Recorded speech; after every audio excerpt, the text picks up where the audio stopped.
Why the winter solstice isn't the coldest day of the year. The winter solstice doesn't coincide with the coldest day of the year due to Earth's axial tilt and its ability to retain heat. The darkest day of the year, featuring the least amount of sunlight and the longest night, is the winter solstice. However, the coldest period of the year typically occurs about a month after the solstice. This delay is explained by Earth's axial tilt and the way it absorbs and releases heat, according to Live Science. Earth's axis, an imaginary line connecting the North and South poles, tilts at an angle of 23.4 degrees. This means that once a year, the North Pole tilts farthest from the Sun, and on another day, the South Pole does the same. These moments are known as the winter solstices in the Northern and Southern hemispheres, respectively, explains Christopher Baird, an associate professor of physics at West Texas A&M University. The farther Earth's surface tilts from the Sun, the shorter the daylight hours. The winter solstice in the Northern Hemisphere, its shortest day, occurs on December 21st, 22nd, or 23rd.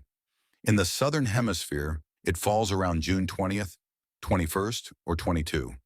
Since Earth receives most of its warmth from the Sun, it might seem logical to assume that the winter solstice would mark the coldest day of the year in each hemisphere. However, the coldest temperatures typically lag about a month behind the solstice, explains Nick Basile, director of the Weather Risk Communication Center at the University at Albany, New York. In the Northern Hemisphere, this usually means mid-January.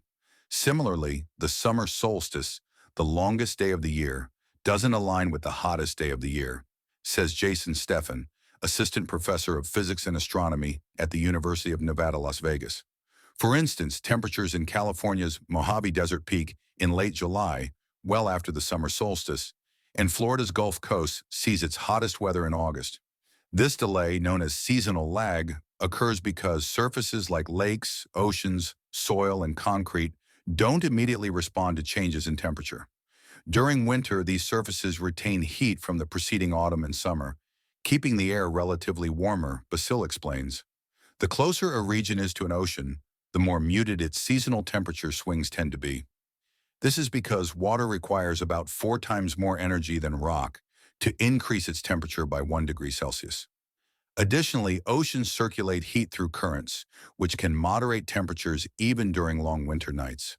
For example, coastal areas along the Pacific Ocean in the U.S. often experience milder winters compared to inland regions at similar latitudes, thanks to this effect.